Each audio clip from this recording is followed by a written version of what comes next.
Bonjour. Merci d'avoir accepté notre invitation. C'est votre revanche là, en ce moment?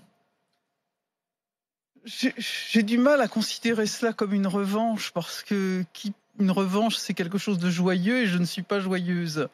Donc je savais qu'on me rendrait justice et je pensais qu'on me rendrait justice après ma mort. Coup de bol, je n'ai attendu que 10 ans finalement, c'est pas trop long. On vous a tellement, et je crois même ici même dans les grandes gueules, vous n'avez pas été épargné. Participé à On a ça, participé. Oui, vous avez été attaqué sur votre gestion jugée mais vous n'êtes pas tout seul. trop zélée au moment de l'épidémie de grippe H1N1. On vous a reproché d'avoir acheté du matériel qui finalement n'a pas été utilisé, des vaccins, des masques, etc.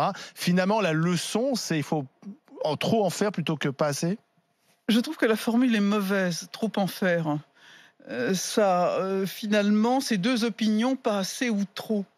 Non, c'est d'en faire le maximum, c'est de se mettre dans la situation la plus dangereuse, même si elle apparaît au départ comme moins probable. Je dis, il y a trois attitudes. L'attitude qui a été celle de Boris Johnson au départ, le pauvre, c'est de penser qu'il pourrait y avoir une immunité collective avec des dégâts humains considérables, de laisser les choses se faire en espérant une sorte de régulation naturelle. Elle est inacceptable sur le plan éthique.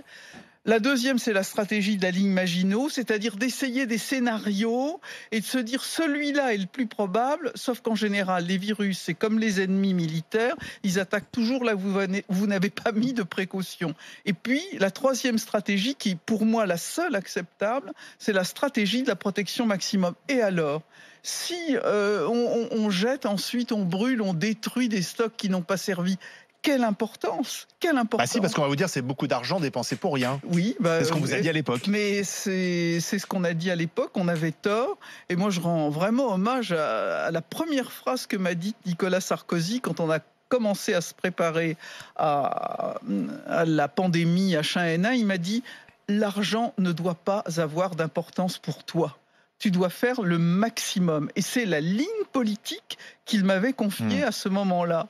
Le problème, c'est que depuis, on a refusé de stocker les masques nécessaires et aujourd'hui, face à l'épidémie, on voit bien que ces masques manquent cruellement. Alors, on peut refaire l'histoire. Se vautrer dans les charmes de la lucidité a posteriori. Oui. Voilà. Mais alors, est-ce qu'on peut rattraper cette erreur ?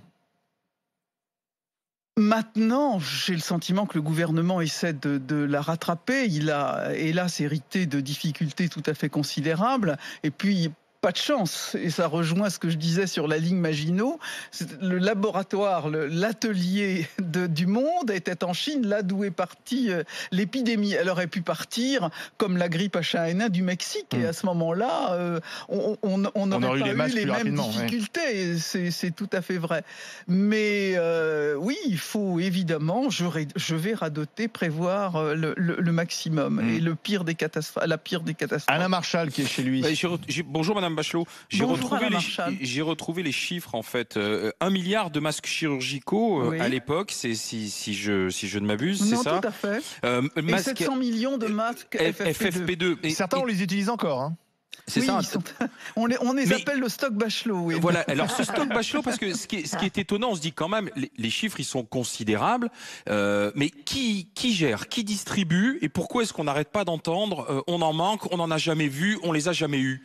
Alors, il faut bien comprendre que nous avions créé en 2007 un établissement public de préparation et de réserve à l'urgence sanitaire qui s'appelait l'EPRUS.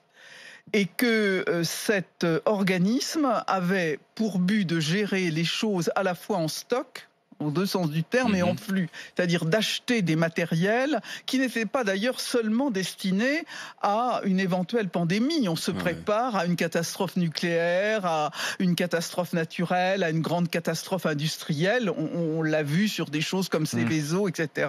On voit qu'on a besoin d'avoir des stocks, mais aussi une réserve sanitaire, c'est-à-dire de gérer l'humain. On s'est d'ailleurs servi de l'EPRUS pour apporter des collaborations, y compris à l'étranger, par exemple au moment de la catastrophe haïtienne, où les Prusses a été mobilisés non seulement pour fournir des matériels, mais également des personnels. Et cet organisme a d'abord été, à partir de 2013, vidé de sa substance financière. Il y a un excellent rapport sénatorial de 2015 qui a été fait par le sénateur Francis Delattre, qui montre que le budget de l'Eprus, qui était à un peu plus de 200 millions d'euros, est descendu à 20 millions d'euros.